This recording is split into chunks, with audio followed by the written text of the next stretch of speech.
Gravando aqui com vocês. Fala, pessoal.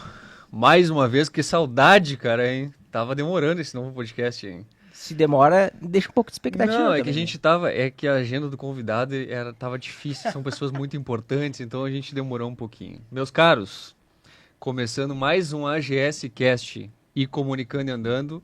Meu parceiro Nando aqui comigo para mais uma peleia, mais um diálogo, mais uma conversa, no qual a gente traz gente aí para contribuir com vocês, para levar conhecimento, para levar também essa energia boa que a gente tem aqui.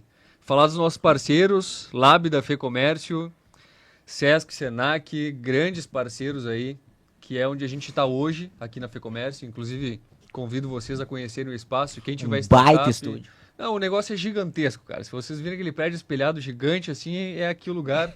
E vocês podem sediar a startup de vocês aqui também, porque a gente tem uma grande parceria. Nando, tudo contigo, meu irmão. Tá, deixar um abraço pra galera do canal Marketing, que nos assiste toda terça-feira, 20h30. A gente tá trazendo conteúdo, assim como o Rodrigão falou, conteúdo de qualidade que vai fazer a diferença no teu negócio. E hoje a gente tem dois convidados seletos, né? Porque a gente vai falar de pessoas, dados e decisões. Essa tríade aí que faz realmente o teu negócio crescer. Faz as honras de trazer o nosso convidado para mesa. Vamos lá, meus caros. Bom, primeiro que eu trago a Juliana Saboia, mais conhecida como Ju, porque, além de tudo, ela é nossa conselheira na AGS, inclusive estruturou todo o nosso planejamento. Então, se vocês virem novidades aí na AGS, essa mulher está envolvida. Tava bom ou tava ruim o caminho? Não, tava maravilhoso, tudo verde, tudo andando.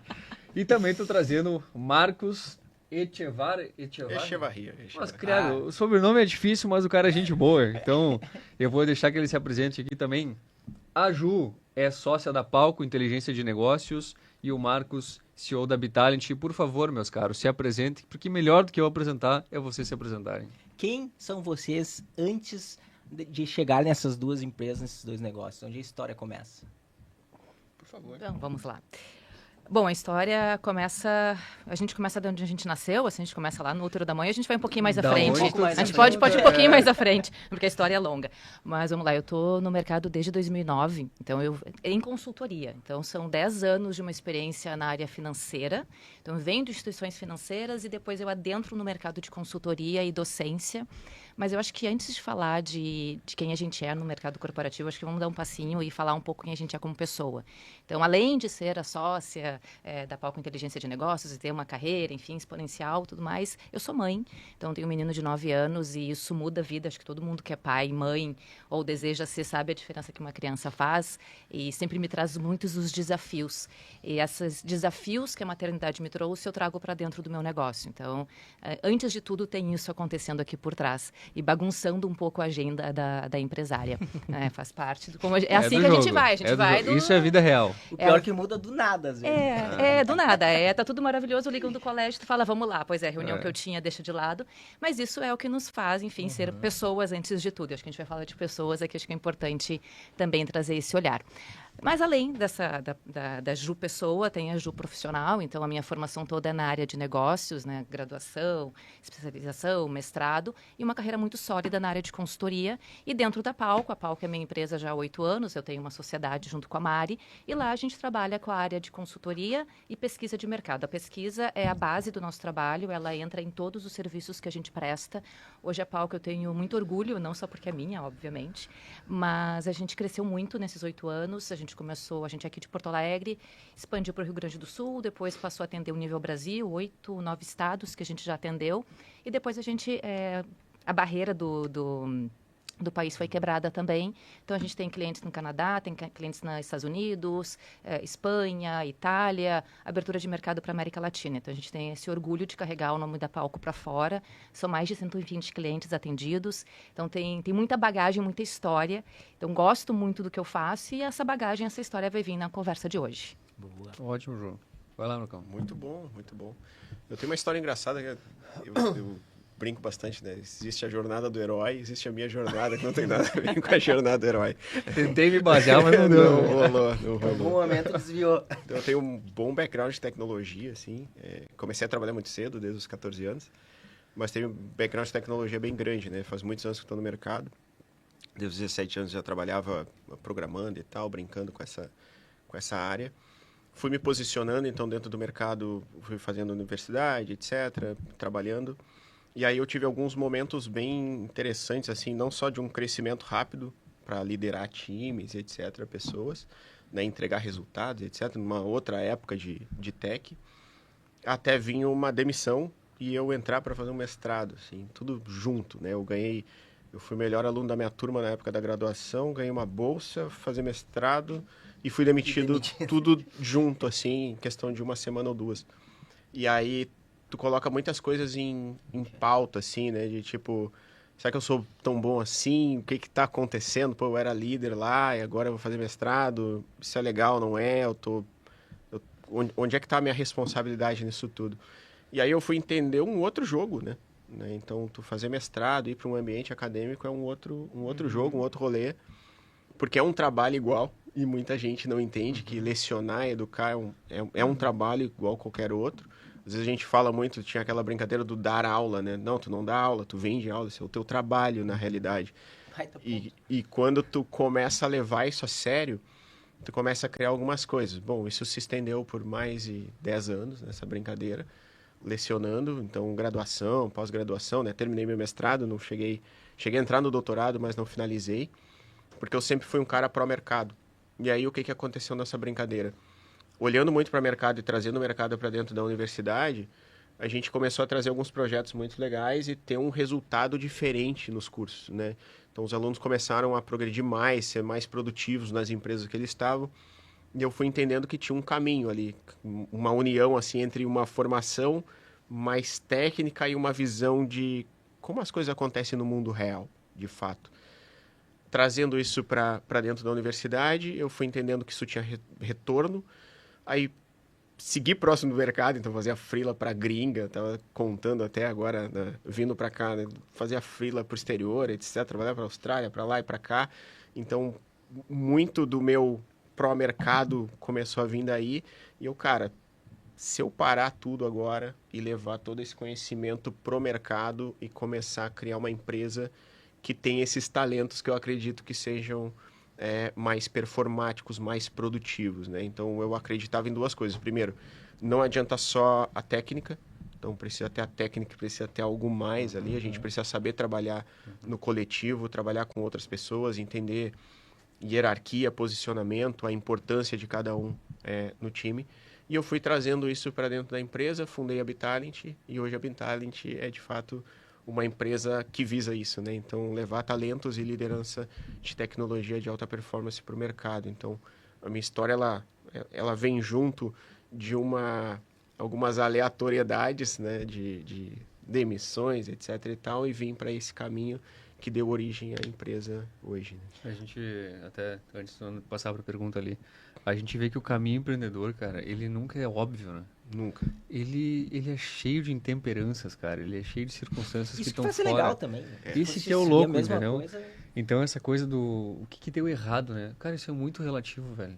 Porque talvez se não acontecesse um desafio na tua vida, de fato, tu não enxergaria certas coisas, tu não percorreria certos caminhos que fizeram tu ser quem tu é hoje. Fizeram tu construir um negócio, um império. Então, cara, todo empreendedor de sucesso que a gente conhece, pelo menos que eu já convivi, nunca foi assim, não, eu sabia que eu ia por aqui, aconteceu exatamente o que eu pensei, foi... Não, aconteceram várias coisas, o planejamento sempre foi muito grande, muito longe, mas no caminho, velho, muita coisa vai acontecer, então prepare-se, que nem a gente fala, pro caminho, porque vai acontecer várias coisas que estão no teu planejamento, né, Ju? E várias coisas que não estão. Então tu tem que estar calejado. Exatamente. Acho que esse ponto que tu trouxe da parte acadêmica, e a gente faz sempre uma pesquisa em cima dos convidados, e não é à toa que vocês estão juntos, porque né, pessoas e dados e pesquisa, tudo está dentro do mundo dos negócios. Mas ambos vêm da academia, né? Deram aula e viveram a parte acadêmica. E muitas vezes a gente enxerga, em alguns mercados, principalmente, esse distanciamento entre o mercado. Tu conseguiu aproximar já nessa tua primeira fala. Mas como vocês enxergam essa junção acadêmica e a parte prática, onde tu sai de muita análise, de muita coisa profunda, e quando tu vem para o mercado, talvez seja uma realidade um pouco diferente, muda muito rápido e talvez tu não está preparado. Como fazer isso se aproximar cada vez mais para a gente conseguir esses dois mundos fazerem sentido ali, né? O cara não enxergar aqui, pô, perdi muito tempo na faculdade, em vez de 4 anos, podia ter sido 2, porque o mercado é diferente. Como juntar tudo isso? Eu diria que o que a gente vê na academia, ele é altamente aplicado ao mercado. Porém, nem sempre o mercado entende como aplicar. Então, a gente conversa muito sobre, o curso poderia ser mais curto, poderia ser mais rápido. Eu aprendi, vi um podcast, aprendi mais que um MBA, que eu fiquei 1 ano e meio. Ok. Mas quando a gente olha para o mercado, principalmente o mercado brasileiro, a gente ainda tem muita refração sobre a questão da academia. Então, ainda ele é muito refratário ao conteúdo teórico, como se aquele conteúdo não fosse servir. E a academia, por sua vez, tem uma dificuldade de comunicar ao mercado como colocar aquilo em prática. Então, aqui a gente já começa uma barreira, já começa uma certa aversão. Eu, quando professora, foram 14 anos de docência, sempre misturando, sempre junto com a consultoria. Então, eu falava que na consultoria, nos meus clientes, eu pegava a prática, chegava em sala de aula, trazia para os meus alunos a teoria mesclado com a prática e trazia para o meu cliente a prática de novo. Mas existe um ponto que eu gosto muito de falar, que é, quando a gente pega a teoria e vai botar para dentro do mercado, a gente precisa adaptar. E nessa adaptação é que a gente, às vezes, perde a mão. Então, eu, enquanto mercado, estudei uma teoria, vi uma tese, achei interessante, fui aplicar, mas eu não fiz a adaptação correta. E aí eu não tive o mesmo resultado. E a partir disso eu refuto, digo, não, a teoria não serve, eu botei na minha empresa, não funcionou. Mas foi feita a adaptação. E aí tem um outro ponto, que é, muito das teorias que a gente traz, elas são vinculadas a outros mercados.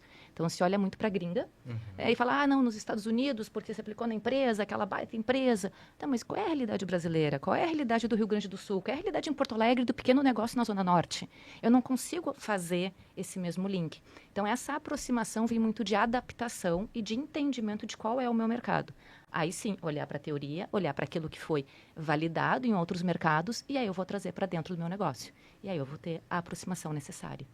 E muito também a gente querer a aplicação muito rápido te deixa muito na superfície, muitas também. vezes, né? Então, o que acontece? Quanto mais curto o curso e mais hypado ele tá, menos base tem, né? Então, isso é preocupante, assim. E uma parada que a gente sempre tenta, a gente é muito 880 para muita coisa, né? Então, é X, é Y, a gente sempre tenta fazer isso. Só que, na realidade, é uma costura dos dois, né? Que nem a Ju estava comentando. A gente precisa ter os fundamentos, a gente precisa entender os fundamentos. Muito do que está acontecendo hoje, cara, é de fundamentos que tem 100 anos. Fato. Como performar melhor, como fazer trabalhar. marketing. Que agora marketing virou... E, gente, a base é a Exato. mesma. Vamos entender mercado e dali a gente parte. Com IA, a mesma coisa. Né? Tudo que a gente tem com a IA e tal, cara, tem muito fundamento matemático e estatístico ali. Muito é isso aí, cara. E quando a gente olha para isso, né, eu já vi gente refutando que, não deveria estar estudando cálculo na universidade, não deveria estar estudando, não sei. Cara, isso é fundamento. A gente precisa entender os fundamentos, a partir dos fundamentos a gente vai ao mercado. Claro que a gente tem erro dos dois lados, né? Então, a gente tem, às vezes, uma academia que fica muito no fundamento e não abre um pouco para te puxar para o mercado, entender um pouco, e às vezes até a forma que tu vende o conteúdo, né? Então, fiquei 1 ano e meio no MBA, por exemplo. Daqui a pouco tu pegou um professor chato que não estava afim de dar aula, que não fez um link com o mercado. E às vezes, se tu tivesse feito um link, tivesse vendido essa história, por exemplo, vamos pegar um problema que está acontecendo, né? Então, sei lá, vamos pegar cálculo lá. A gente tem um problema ali, cara, sei lá, a ponte que está rachada. Por que a ponte está rachada? Porque lá atrás, no cálculo que o cara fez, o cara diminuiu as casas decimais e provavelmente ele não conseguiu jogar isso na linha do tempo, isso não deu certo. Se tu começar a conversa assim, a gente já para ouvir naturalmente. Caraca, é mesmo? Tá, mas quantas casas o cara usou? Porque a gente começa a ficar curioso, tá? Aí tu começa com a teoria. Aí começa a ficar uma aula legal, aí começa a ficar interessante. E às vezes a gente não tem isso lá da academia. Do outro lado, tem aquele aluno que ele não quer ir. Então ele fez o MBA de 1 ano e meio, mas sei lá, tudo que ele menos queria fazer era ir na universidade. Até porque se vende muito a ideia de que o MBA vai te colocar melhor no mercado, e não é pelo aprendizado, é para ganhar um pouco mais. Exato, é para ter o diploma. É o diploma, é o papel, né, no fim do dia. E aí a gente não se dá conta, quem está estudando, e fica a dica para quem está estudando, cara, aproveita o ambiente. vai lá conversar com os colegas, conversar com os professores, tem muito conhecimento lá, tem um networking absurdo que vai ser feito lá. Então, tá nesses ambientes é muito bom, porque esse é o teu momento, é o momento que tu tá estudando. Depois a gente vai para mercado, a gente vai para outros ambientes, mas, cara, naquele momento esse é o ambiente. Então, te dedica, busca, aproveita, dedica tempo, de fato, queira estar lá. Né? Eu sempre brincava, toda a universidade que eu vou palestrar hoje, eu falo a mesma coisa. Cara, fiquem aqui dentro. Porque o que eu mais via quando eu lecionava era a galera que não queria, fazia de tudo para não ir à aula. E depois paga para ir em evento de networking. Exato. Mas ali, que é o momento, eu falava isso. Exatamente. Gente, aqui tem tanta possibilidade de negócio, vamos aproveitar. E não tem sentido, né? Então, eu acho que é um pouco dos dois lados, assim, da gente, cada um baixar um pouquinho, regular um pouquinho, mas os fundamentos, eles são extremamente importantes, né? Acho que isso tem que ficar claro, assim, dedicar tempo. A gente está olhando para uma expectativa de vida cada vez maior, e a gente está olhando para uma vida ativa cada vez mais longa, né? E quando tu fala numa vida ativa, é bem provável que a gente tenha 2, 3 profissões ao longo do tempo. Que a gente faça outra coisa, né? Que se reinvente. Sim, tu fique 20 anos em uma visão ali, em uma área, e daqui a pouco tu te reinventa e vá para outra área. Isso vai ser muito comum, já é comum hoje. Vai ser mais comum ainda. Então, se dedicar, olhar para isso, entender que a tua jornada vai ser mais longa e que, sei lá, 4, 5 anos de universidade não é nada, por exemplo, né? Ou 1 ano e meio. O que é 1 ano e meio de MBA? Eu sempre falo, o tempo vai passar igual, né? Tu fazendo ou não fazendo. Eu tenho, tu comentou do filho, eu tenho um filho de 6 anos. Mano, parece que ele nasceu ontem. E o meu que Ele tá na já tá com pré-adolescência. 6. Dá um desespero. E é muito rápido. E é muito né? rápido. E aí a gente olha, tipo, já foi, no teu filho já foram 2 universidades, por exemplo. É muito rápido, sabe? Se tu for fazer analogias, né? Então, cara, tudo é muito rápido. Vamos se dedicar, vamos sentar um pouquinho, vamos calmar um pouquinho essa ansiedade, vamos Aproveitar buscar. também, né? Sim. Aproveitar acelerar, aproveitar né? a jornada, aproveitar o momento, colher o máximo de frutos do que tem naquele ambiente. Isso é muito Vocês importante. trouxeram 2 pontos importantes, né? Um deles é o networking que se cria nessas especializações. Então, eu vou falar, tu paga para fazer networking e tu não quer ir num negócio que pode te gerar muitos frutos, né?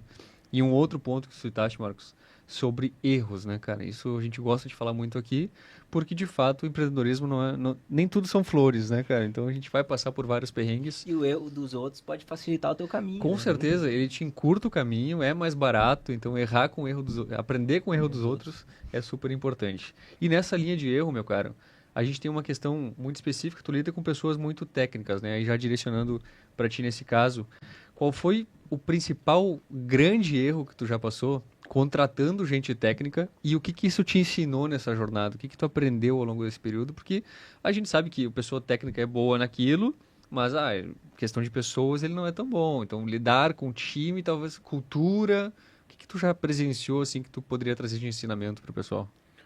É um excelente tópico que daria horas aqui. Do 8 ao 80, né? cara? Do 8 ao 80. Né? Tem vários pontos legais, assim.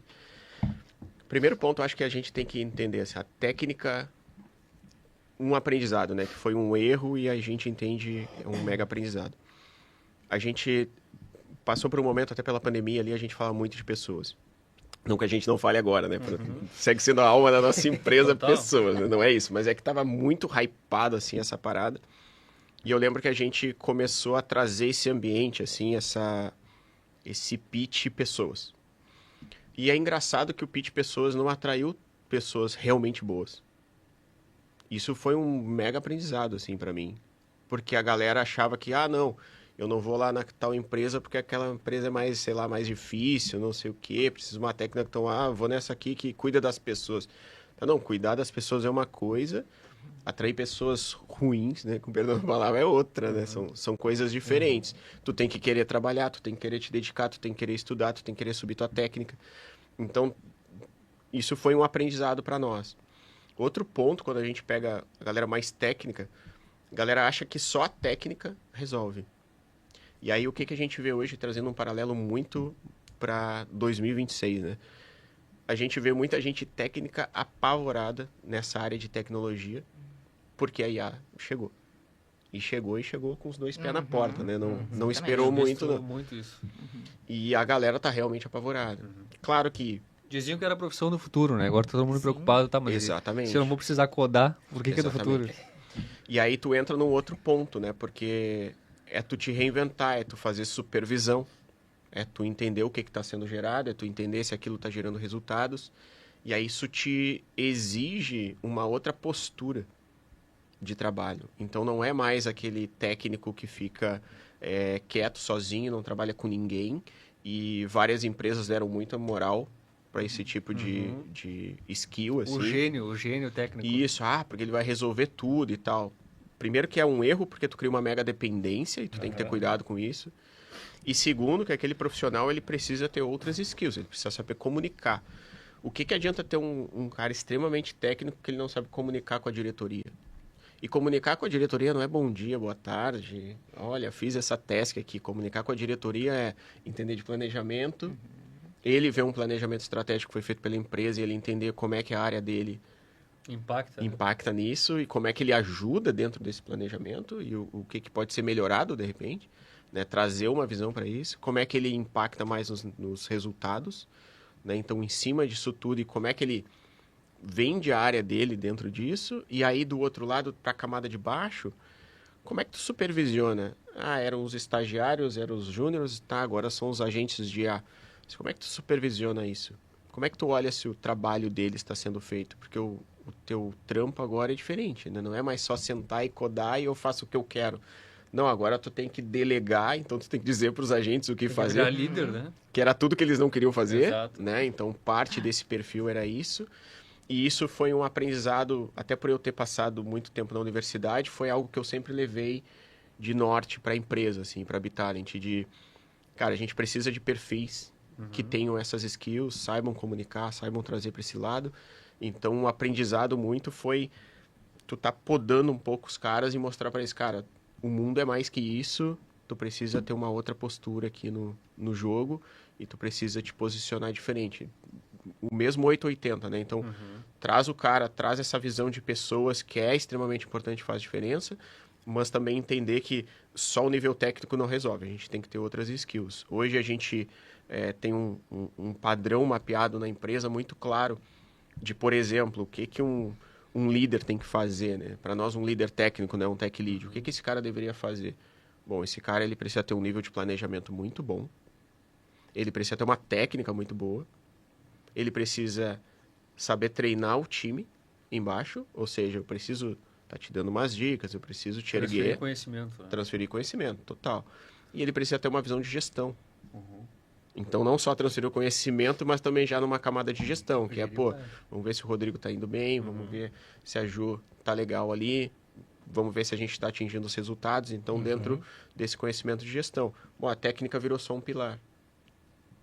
Total. Então, aqui a gente já tem um outro perfil. Então, acho que vai muito desses desafios que a gente vem tendo e dos aprendizados que a gente teve ao longo do tempo, né? Então, não criar essa dependência extrema e também saber estruturar esse teu pitch, né? Do que são realmente pessoas boas. E aí a gente pegou muito nessas skills, né? Então, quais são as skills que a gente quer, o que a gente leva hoje como liderança, né? A gente é uma empresa de talentos e liderança de tecnologia. Então, como liderança, o que os nossos líderes têm que levar para as empresas? Que isso é algo que está faltando bastante no mercado. É fácil tu contratar dev hoje. Com IA tá mais fácil ainda. Contratar desenvolvedor. Contratar pessoas de tecnologia já é outro rolê. Por quê? Porque trazer gente experiente, que entenda um pouco mais uma camada de segurança, que entenda um pouco mais uma camada de gestão, numa camada de resultado, uma camada de negócio, que queira entender do produto e entenda do produto, que realmente agregue valor, aí a gente já tem um outro jogo, a gente já tem um outro perfil de profissional. Isso é muito do que a gente acredita, muito do que a gente aprendeu também ao longo do caminho, assim. Hoje, baseado nisso que o Marcos trouxe, uma coisa que eu achei muito interessante, analisando os teus perfis aí no digital, é que tu colocou um ponto na pesquisa, enfim, quando tu entra no negócio, é saber fazer a pergunta certa. Que muitas vezes o grande líder, dentro desses pilares que tu trouxe, ele não sabe fazer. Como identificar a pergunta que realmente muda o jogo nesse cenário que a gente está vivendo hoje, que a gente é bombardeado de respostas, né? A gente faz uma pergunta e vem um monte de respostas e ali parece ter a solução, mas não tem, né? Como tu está enxergando esse momento do mercado e qual a pergunta certa para um podcast. Sim, porque se fosse planejamento, o Ju teria feito 40. Certo. Bom, vamos lá. Eu acho que eu sempre digo que para a gente saber fazer a pergunta certa, a gente precisa saber ouvir. E é um dos pontos que a gente mais percebe no mercado, é a incapacidade de escuta. De lideranças, de liderados, de fundadores. A gente recebe muita informação, a gente tem muita ansiedade em falar, em mostrar o nosso ponto, e isso nos limita para conseguir entender o que eu estou analisando para poder fazer a pergunta. Então, se eu estou lidando com um time, eu preciso escutar o meu time, mas é escutar querendo escutar, não escutar para dar uma resposta na sequência. Se eu estou analisando um negócio para fazer um planejamento, eu preciso escutar as pessoas que estão dentro daquela empresa e analisar os dados que eu vou coletar de forma distante. Ou seja, sem o meu julgamento. Então, para construir qualquer pergunta para mudar o jogo, eu primeiro preciso ouvir, não julgar, porque se eu julgar, eu vou trazer os meus vieses de confirmação e eu vou fazer uma pergunta buscando uma resposta certa. E é nisso que, quando a gente fala de pesquisa, é que a gente sempre tem o cuidado. Eu não posso fazer uma pesquisa para confirmar algo que a empresa quer. E sim, é fantástico isso. É isso que eu adoro. Eu adoro. Exato. Eu adoro. É uma das coisas. Viés da confirmação, O viés né, da Ju? confirmação. Famoso. Exatamente. Ou fazer uma pergunta retórica, que é, você gosta do seu filho? Sim, óbvio que eu gosto do meu filho. É o tipo de pergunta que não leva a lugar nenhum. Sim. Então, eu tenho que cuidar. Ou, se você quer ganhar mais. Sim, quero. Então, tu vai precisar fazer tal coisa. Sim, são perguntas que não levam a lugar nenhum. Então, o primeiro conselho, vamos lá, é realmente ouvir de escutar efetivamente, analisar sem nenhum julgamento, então olhar para os dados, olhar para os números, entender que os dados, eles contam uma história, mas eles não contam o todo. Então, esse é um cuidado que a gente tem, porque dados olha para passado, não olha para futuro. E se eu quero entender que novos caminhos eu vou trazer para o meu negócio, eu preciso entender do meu consumidor. Principalmente pesquisa primária, que é o que a gente fala, de conversar com as pessoas, entender. Então, eu vou sim olhar para dados, mas para fazer boas perguntas, o ideal é que eu tenha capacidade de escuta, a análise de dados passados e uma pesquisa primária realizada para ouvir o que está acontecendo agora e aí sim começar a construção futura do meu negócio. Então, não tem qual é a pergunta, tem o processo que a gente faz antes. E desse processo vai surgir as perguntas que a gente vai colocar. Esse ponto que tu trouxe, consumidor, tá cada vez mudando mais rápido, né? A gente tem muito acesso à informação. Como é que a gente trabalha, acho que o psicológico, o mental de um grande líder, de não mudar com pequenas observações que o mercado nos traz? Porque, como tu disse, ele faz uma leitura do passado para te pensar no futuro. Se tu planejou o futuro, é muito rápido e fácil de tu mudar esse percurso. E a gente tem visto isso. Porque tu pergunta para uma IA, ele te traz um negócio diferente, questiona muito o teu caminho. Como fazer para seguir esse caminho e chegar no resultado lá que foi planejado. Senão, vira sempre querendo mais e nunca bota em prática. Parece que tu tá só buscando e não executando. Eu acho que esse momento a gente vive essa peculiaridade de não conseguir botar em prática tudo aquilo que foi planejado. Como tu está vendo isso dentro das empresas e como o líder consegue manter o foco? Vamos lá, acho que tem algumas questões aí dentro dessa pergunta. A gente tem, primeiro, as mudanças de mercado, elas são rápidas, sim. A gente tem que cuidar para não surfar ondas que não são surfáveis pelo nosso negócio. Tá? Aí a gente tem um caso mais recente, que é a questão do metaverso. Que quando surgiu o metaverso, um monte de empresas vão fazer metaverso. Legal, fazia sentido para alguns negócios, fazia para a maioria, não. Tentaram me vender um apartamento dentro do metaverso, 30 mil. Eu falei, velho, eu acho que eu não vou morar lá agora, não.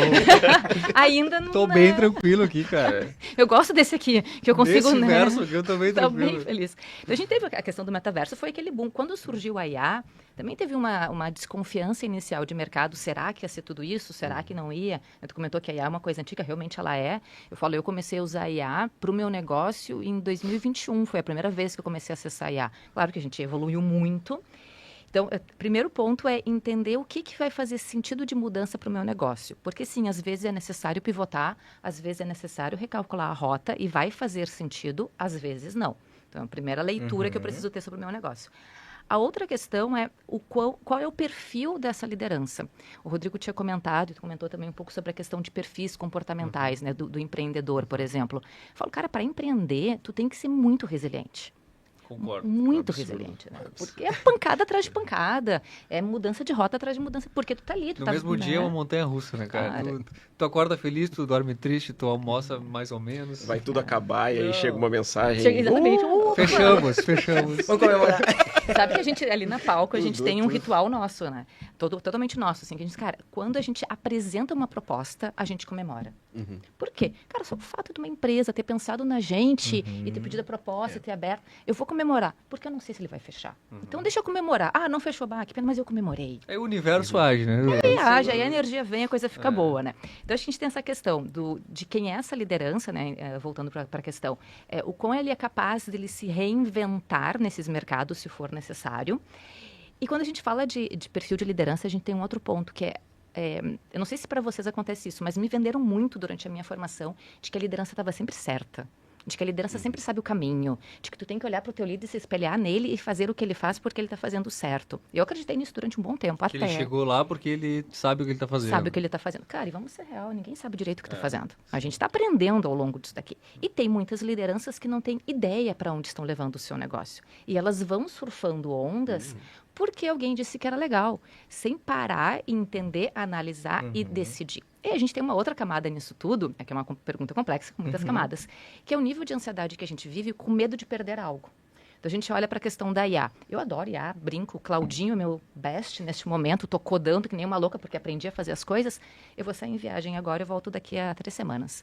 Eu não sei se daqui a 3 semanas o Claudinho vai estar do mesmo jeito. E se eu não consumir isso, como é que eu vou ficar? E quando a gente está numa posição de gestão e de liderança, se a gente está acompanhando, a gente está sendo atravessado por isso o tempo inteiro e se questionando se eu não tenho que mudar? Eu tenho que fazer algo diferente? Será que eu não estou ficando para trás? Então, será que aquele meu planejamento eu ainda vou conseguir executar? E isso gera uma atrofia, que é a paralisação na execução. Então, eu fico com medo das coisas, eu fico recebendo muita informação, eu olho para o meu plano e penso, poxa, será que eu faço? Será que eu não faço? E isso foi um dos motivos que a gente reduziu os ciclos de planejamento estratégico. Quando eu comecei a estudar, planejamento estratégico era 10 anos, depois 5 anos, depois 3 anos. Agora é anual, com revisão semestral, se não a cada quadrimestre, para que a gente consiga manter o caminho, mas recalculando conforme as mudanças vão surgindo. Uma das primeiras coisas que eu bato quando a gente começa um ciclo de planejamento estratégico é qual é o objetivo do negócio. Se eu não tenho clareza qual é o objetivo do negócio para este ano, eu não consigo construir um planejamento. Então, essa é a única clareza que a gente precisa ter. Para atingir esse objetivo, eu vou ter alguns caminhos. Um planejamento vai te dar um caminho, mas eu preciso revisitá-lo com a consciência do destino final, senão eu não chego. E sabendo que eu, enquanto gestão, vou ser atravessado por todos esses fatores e aí eu vou ter que trabalhar o meu psicológico nesse processo, a minha ansiedade, para não desviar da rota por um anseio de estar sempre no hype. Tu falou um ponto super importante, João. Eu postei até um conteúdo esses dias, a ditadura do hype e a negligência do básico. Boa. Cara, isso fala muito do momento que a gente está vivendo. A gente, quando dá mentoria, com esse surgimento abrupto de tanta tecnologia, constantemente com o IA principalmente, as pessoas têm aquela sensação de FOMO, né? Que tu sempre tá perdendo alguma coisa. Tá sendo atrás. Tipo assim, velho, eu dormi mais essa noite e talvez eu tenha perdido alguma atualização, alguma skill da IA que eu deveria estar usando no meu negócio pro meu concorrente. Velho, o básico, ele ainda é necessário. Tu ainda tem que fazer o básico bem feito, porque a gente tava falando ali de infra, né?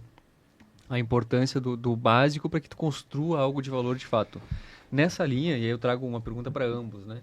Qual problema vocês identificam em toda a empresa atualmente, seja com surgimento de IA ou com conceitos básicos, que não é tão fácil de identificar, mas que todos passam? Então, a Ju mais uma linha de planejamento, ali já por dados, e o Marcos mais uma linha técnica, né? Então, com o time técnico, ou não, ou na empresa como um todo, por uma questão de comunicação interna, né? A gente vê muito isso. Tu cria vários squads de inovação, de tecnologia, mas o time não se comunica e isso gera uma cultura fraca, porque ele não consegue evoluir, porque os dados não chegam, a informação não chega, e está todo mundo no mundo do achismo. Então, qual o problema hoje vocês identificam, tanto com o surgimento da IA, quanto também com conceitos básicos. Eu acho que... Eu vou começar porque eu acho que a resposta da Ju vai ser a mesma. Se as pessoas não sabem onde querem chegar, não tem esse papo de que qualquer vento ajuda, sabe?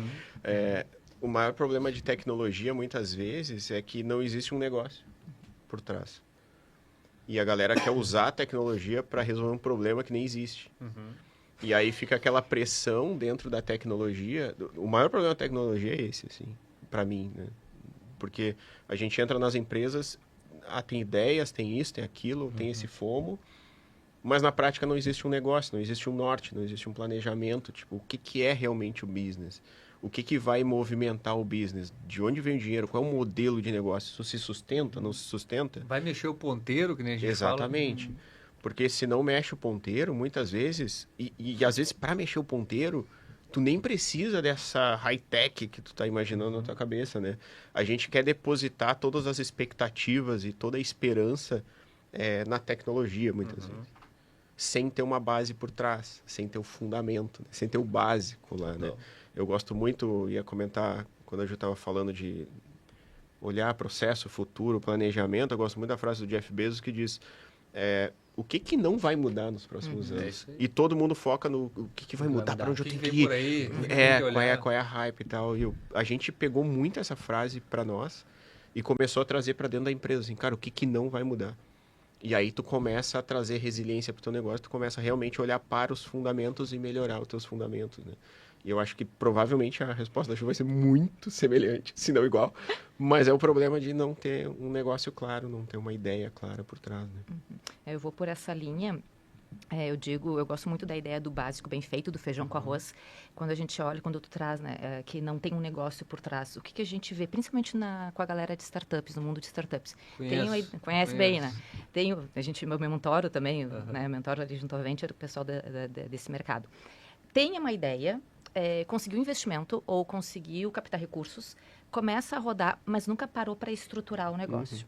Então, assim, essa estruturação que é o básico, né? Um planejamento, missão, visão e valores, já me falaram, isso está passado. Cara, isso não está passado. Isso não pode deixar de existir. Uma missão clara. Por que a minha empresa existe?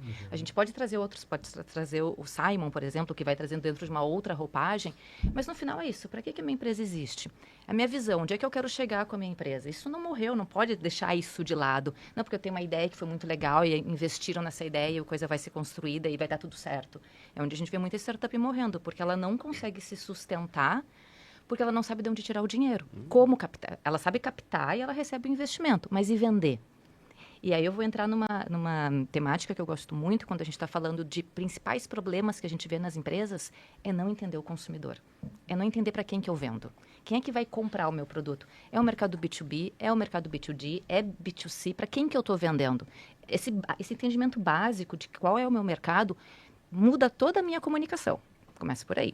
Muda com quem eu tenho que interagir. Então, eu posso ter uma baita ideia, mas eu tenho que vender essa ideia para o mercado governamental. Eu não conheço ninguém da área do governo. Eu não sei me comunicar com esse mercado. Que demais sua ideia? Tu conseguiu um investimento? Que demais? Tu consegue vender ela? Não consigo. A gente tem que dar 2 passos atrás. Eu adoro vender para o mercado B2C, para pessoas. Tu gosta de se relacionar com pessoas? Tu entende de pessoas? Não, não gosto. Tem alguém na tua empresa que gosta de fazer isso? Não, não tem. A gente vai ter um problema, porque o quanto tu vai entender desse comportamento. Então, a base eu entendo como algo que é muito comum da gente encontrar nas empresas não construída, e eu, às vezes até digo, eu não sei como é que param de pé. Eu chego à conclusão que eu tenho muito dinheiro para queimar, ou tem muito investimento, ou alguém não está lucrando com isso, e aí está ali com o negócio acontecendo. E é uma segunda camada que, além do básico, né, além da base dessa sustentação, é entender quem é o meu mercado. Onde é que eu estou inserido, para quem eu estou vendendo e o que eu posso entregar de valor para essa pessoa, para esse mercado. E não só vender alguma coisa. E aí é uma outra coisa que a gente encontra também. Acho que, sei lá qual é que tá os dados hoje, mas se falava que, sei lá, 70%, 80% das empresas, até mais, morreriam em até 5 anos, 60%. Né? 60%. Eu vou dar uma palestra amanhã falando isso. Acho que vai aumentar, porque está cada vez mais. Eu estive numa feira esse final de semana, e 2, 3 pessoas que eu encontrei ao longo da feira, porque eu estou criando um aplicativo, porque eu estou desenvolvendo não sei o quê, porque IA está fazendo. Cara, não vai morrer, porque vai faltar profundidade no teu negócio. Para quem tu vai vender e vai expor isso? Aí vai vir uma gigante e vai botar só integrar dentro de um processo que ela já tem à venda e ele vai morrer. Mas ambos os mercados que vocês atuam, tanto no desenvolvimento técnico quanto na parte de pesquisa, se busca uma profundidade. É aquele cara realmente que é bom, que estudou, que tem conhecimento e aquela análise profunda do teu negócio para te prosperar ali na frente. Como fazer os grandes líderes entender esse processo técnico e profundo onde a gente só vive de velocidade hoje em dia, que tem que ser feito tudo para ontem e não mais para amanhã ou para depois de amanhã? A gente gostaria muito de saber como fazer o pessoal entender que isso é importante, né? Mas, assim, o que a gente tem trabalhado muito na Palco, tá? É uma questão de educação do mercado, de trazer, porque quando a gente fala de pesquisa, né, bem específico, pesquisa até a própria consultoria, mas a pesquisa em si, é uma coisa muito antiga. Ninguém está reinventando a roda quando a gente fala de pesquisa de mercado, de entender consumidor, mas ainda é muito pouco aplicada, porque não se vê valor. Isso se entende como algo caro, investimento muito caro. E aí o que acontece? Começa a se ver valor quando começa a se perder mercado, quando começa a perder dinheiro, que é o que acontece, que é o que a gente vê quando que o cliente vem para a gente, para consultoria quando a empresa está dando errado e para pesquisa é quando começa a perder mercado. Os meus clientes não voltam, os meus clientes não compram, eu não estou conseguindo vender. Bom, tu já pesquisou, tu já entendeu quem eles são, tu já fez uma pesquisa de satisfação, tu já conversou com o teu cliente em algum momento? Nada disso aparece quando a gente faz o briefing inicial. Então, ter essa medida, eu falo, poxa, não precisa esperar perder dinheiro para começar a olhar para o negócio. A palestra que eu vou dar amanhã, inclusive, vai ser num palco sobre finanças, em que eu trago o ROI de fazer pesquisa antes de lançar um produto. E eu trago um caso de uma cliente bem específico. Quem quiser ver a palestra amanhã, eu vou falar mais sobre isso mais específico. Mas assim, diz o evento, onde é que tu vai estar? Posso falar? Claro. Eu vou estar na Gramado Summit amanhã, Boa. gente. Palestra na quarta, mentoria na quinta, painel na quinta. Eu vou estar lá representando. Estejam lá, procurem essa galera que vai estar todo mundo lá. Vou ficar bem feliz. Eu vou achar o máximo quando chegar lá. Eu vou falar, vindo comunicando, vindo aquele podcast fenomenal. Tava lá com os guris e tal, e tô te vendo aqui também. Eu adoro, vou adorar. E vou trazer um caso exatamente sobre isso. 3 empresárias que elas decidiram pesquisar o mercado antes de abrir o negócio. Cara, se tu fizesse isso, essa taxa de fechamento de empresa seria muito menor. Eu brinco que, assim, da mesma forma que tu é obrigado a ter um contador para abrir uma empresa, tu teria que ser obrigado a fazer uma pesquisa de mercado e um planejamento, um plano de negócios, antes de tirar do papel. Mas, trocando em miúdos, o ROI foi de mais de 580% por ter feito a pesquisa antes de abrir, versus o custo que teria o negócio, que não daria o resultado esperado. Então, olha quanto se ganhou. Foi uma diferença de deu 425 a diferença de perdas que teriam se não tivesse estudado o mercado antes de abrir.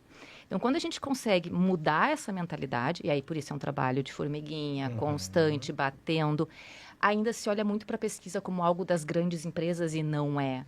E a IA ajuda muito nesse processo hoje. Eu só tenho que ter um cuidado com a IA, porque, só para vocês terem uma ideia, uma brincadeira. Ontem eu fui pesquisar sobre uma atriz e eu já estou usando mais as IAs do que o Google para fazer pesquisa. E eu perguntei quem é a atriz que interpreta tal pessoa. E aí ele me deu um nome. Eu falei, tá, que ano que ela nasceu, que eu queria saber a idade dela. E até me deu um ano que não fazia o menor sentido. Aí eu perguntei de novo.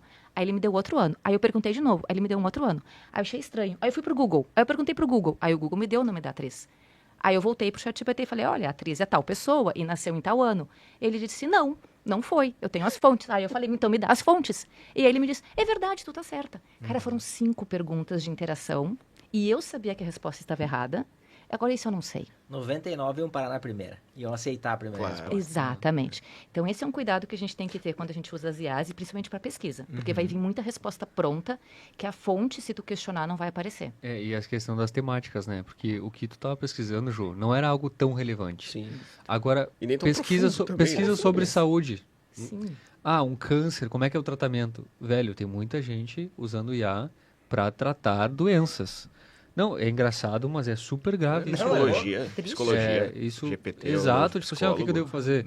Já teve índice de suicídio, justamente porque as pessoas estavam se tratando com IA, e a IA reconheceu que talvez fosse o melhor caminho para deixar esse... Porque, de fato, existe esse viés da confirmação. Por que disso? É uma lógica semelhante ao algoritmo de TikTok e Instagram. Eles fazem respostas, eles geram respostas com a intenção de que tu permaneça. Quando existe uma concordância por parte do interlocutor, é uma tendência tu buscar utilizar aquilo mais vezes. Então tem um estudo sobre isso, de que quanto mais confirmação tu tiver do que tu acredita que deve ser, aquilo te faz voltar. Então a gente tem que tomar um cuidado gigante com o que a gente está pesquisando, buscar fontes relevantes, porque também é uma tendência a gente deixar de utilizar o Google para pesquisar em agentes, para pesquisar em IAs. Então agora está todo mundo querendo se posicionar de como é que eu coloco a minha empresa dentro das IAs. Tipo, como é que eu coloco o que era o Google Meu Negócio dentro do ChatGPT ou do Cloud ou qualquer outra IA. Então, só para complementar a tua fala, que foi muito assertiva, né, Ju? E tem essa questão do viés da confirmação, que isso é básico, vem desde os primórdios da existência, mas contigo, meu irmão. É legal pegar esse... Eu só tive um insight rápido aqui, como a gente pegou confiança no Google, né? Porque a gente levou isso para IA e acha que a IA vai responder igual o Google respondia. A gente já viu que não é assim. Mas pegando o lance da pesquisa, eu acho muito legal. A gente gosta muito de trazer dados, assim, né? De qual é o impacto. E trazendo para o nosso lado, assim, mais tech, a gente está tentando trazer dados internos agora de como a gente gera esses números para consolidar dentro da nossa carteira de clientes, porque a gente entendeu que quando a gente coloca uma liderança técnica experiente dentro de uma empresa, a gente consegue aumentar o retorno dela em quase 5 vezes. E isso, para nós, já é um número que a gente via que acontecia, né? Então, pô, isso não é tão tangível, né? Isso é complexo, né? Vai lançar um produto. Como é que tu calcula o que teve a pesquisa ou não teve a pesquisa? Será que o produto acertou, o fit não acertou? Será que a pesquisa ajudou muito ou não? É difícil tangibilizar, mas a gente sabe que aquele dado está ali. E aí a gente foi trazendo para a Tech, começou a entender isso e começou a buscar pesquisas fora do Brasil, né? Então, entender o mercado e entender como é que isso estava ocasionando essa mudança, assim, né? De ter referências técnicas internas no time e o quanto isso impactava no retorno final. E isso começou a dar um retorno legal, começou a mostrar, né? Talvez um viés de confirmação, porque a gente estava buscando realmente esses dados, mas esses dados existem e eles são relevantes. Então, só para pegar um ponto de pesquisa que a gente está trazendo, que é onde a gente está se posicionando bastante, né? Então, pegar um público de startups, empresas medianas, levar um profissional nosso lá para fazer esse papel, porque a gente sabe que tem um aumento de ROI, né? Então, conseguir chegar nesses números, né, de retorno sobre investimento para trazer, né, só embasando a parte de pesquisa. Mas voltando no primeiro ponto os problemas que a gente tem de liderança hoje, tem um ponto que a gente não sabe como trabalhar ainda, que é todo o conflito geracional que a gente tem hoje, o próprio ponto que a Ju tinha trazido antes de ansiedade e uma falta de vontade da nova geração se tornar líder e ter responsabilidade. Esse é um dos pontos, né? Primeiro ponto, assim, o que a gente está fazendo para trabalhar com isso? Pô, a gente tenta criar uma cultura forte dentro da empresa, de mostrar que os líderes precisam ter essas skills e tá trazendo, tá? Mas isso é lá interno, dentro da nossa bolha pequenininha, né? Quando a gente olha para fora e olhando para o futuro, eu, por exemplo, não sei responder essa pergunta. Assim, eu não sei o que vai acontecer, eu não sei como a gente vai conseguir lidar com essa geração. Lidar no sentido de, talvez, convencer elas, porque a gente foi convencido de outra forma, né? Então, a gente tinha uma outra pegada, assim.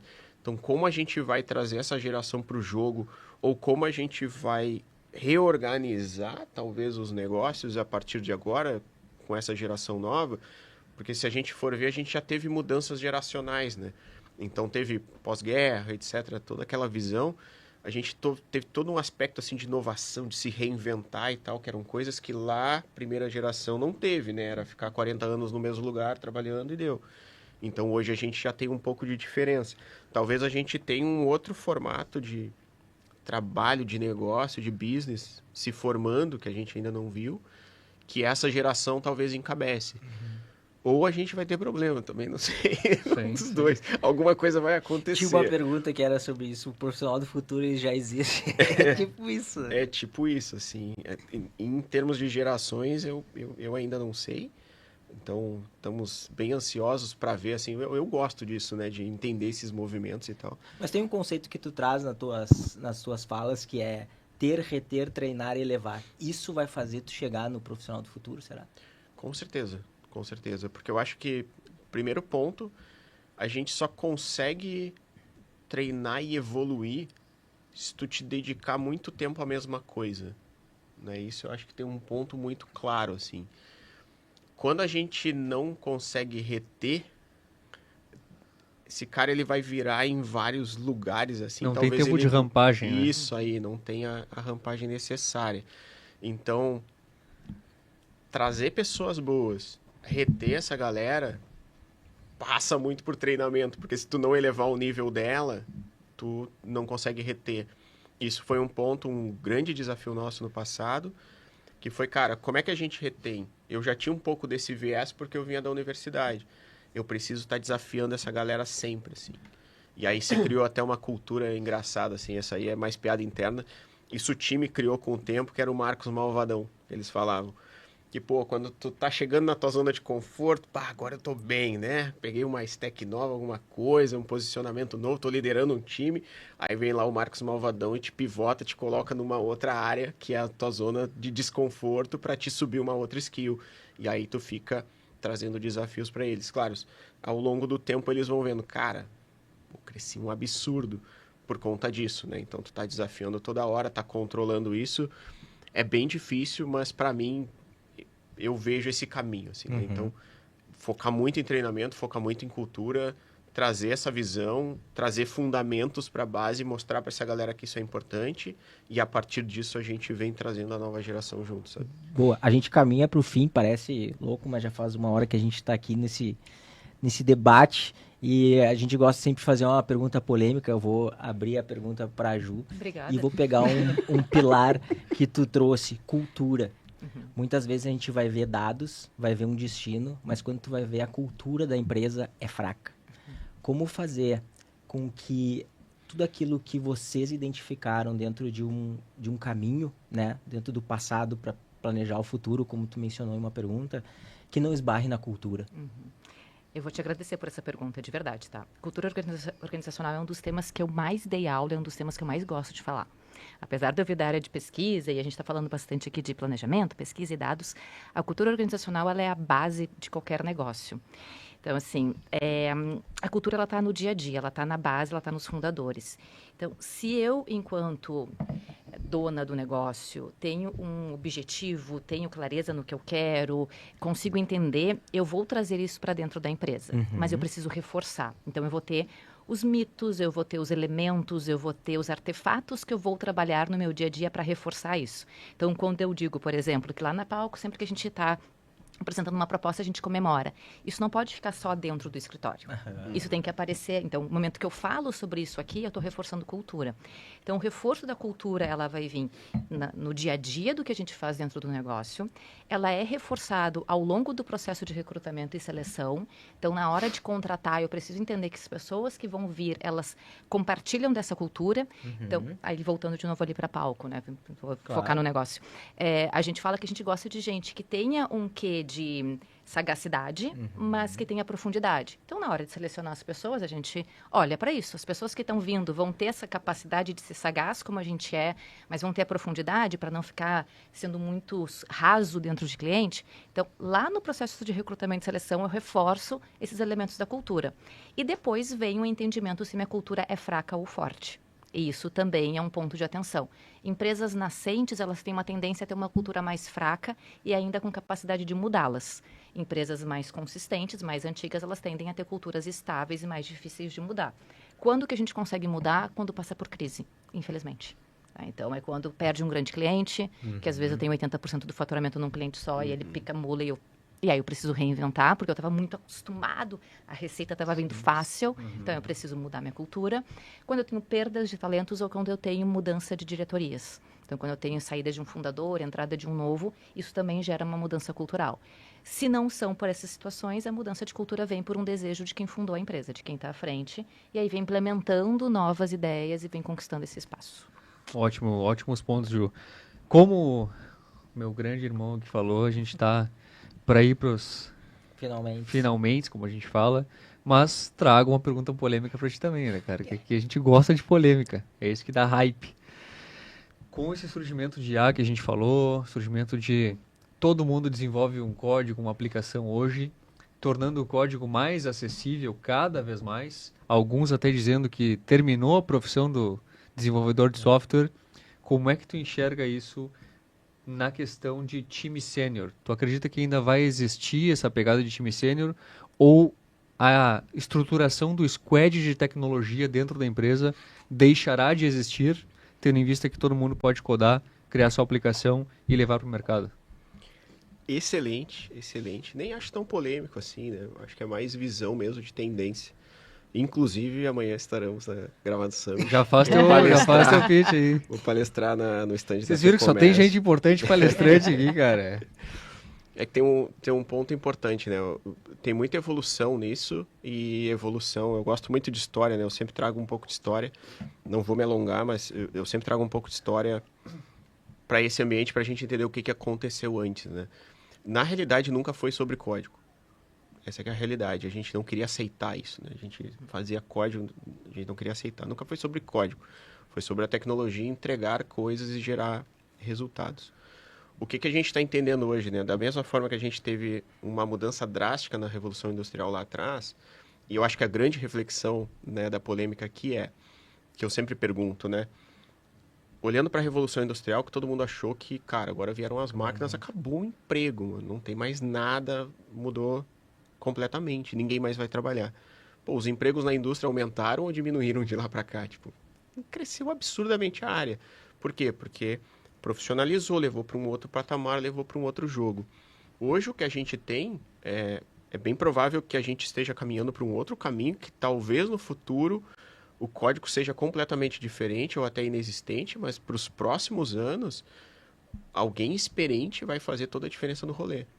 O que a gente tem de diferença hoje e aí é o que é apavorante para uma galera, como é que tu forma júniores hoje? E será que vai existir essa necessidade também, né?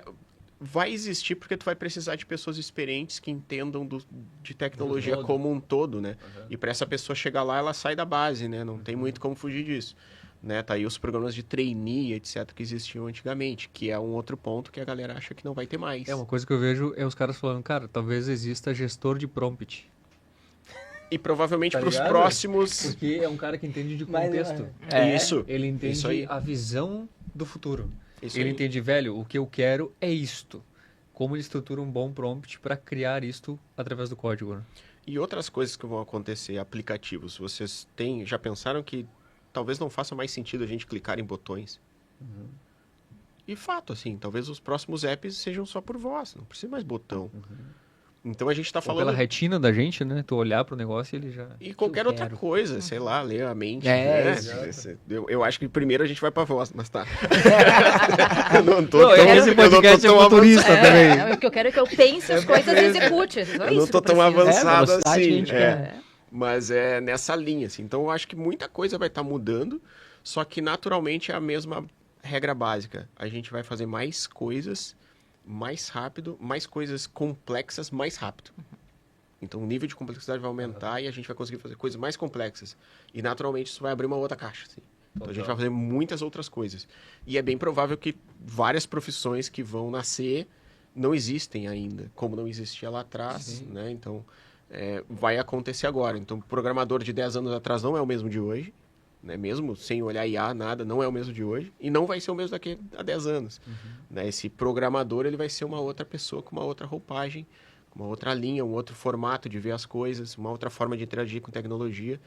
Eu acho que vai muito para esse caminho, mas nessa jornada o sênior vai fazer muita diferença. E vai ter um novo gargalo. Na pandemia a gente teve gargalo de sêniors, e aí foi aquela loucura por contratação. A gente vai ter um novo gargalo agora de novo, porque não vai faltar gente experiente. Né? Meus queridos, temos que ir para o fim, mais infelizmente. Um baita conteúdo. Foi uma mentoria, foi um MBA, foram várias coisas aqui, né, cara? A gente 4 anos em 1 hora. É isso aí. Mas, pessoal, quero que vocês tragam aí as considerações finais. Como é que o pessoal acha vocês, além da palestra que vocês vão dar, obviamente. Então, assim, deixar aqui nosso agradecimento em nome da GS, comunicando nosso grande parceiro, mais um aí de sucesso que a gente está trazendo. E a expectativa é sempre trazer pessoas melhores que a gente, para que a gente possa acrescentar, para que a gente possa agregar.